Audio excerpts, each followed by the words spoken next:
قد استهزئ برسل من قبلك فأمليت للذين كفروا ثم أخذتهم فكيف كان عقاب أفمن هو قائم على كل نفس بما كسبت وجعلوا لله شركاء قل سموهم أم تنبئونه بما لا يعلم في الأرض أم بظاهر من القول بل زين للذين كفروا مكرهم وصدوا عن السبيل ومن يضلل الله فما له من هاد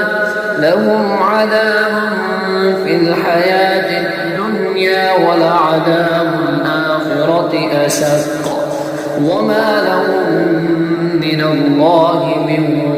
واق مثل الجنة التي وعد المتقون تجري من تحتها الأنهار أكلها دائم وظلها تلك عقبى الذين اتقوا وعقبى الكافرين النار والذين آتيناهم الكتاب يفرحون بما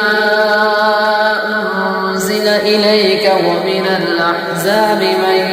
ينكر بعضه قل إنما أمرت أن أعبد الله ولا أشرك به إليه أدعو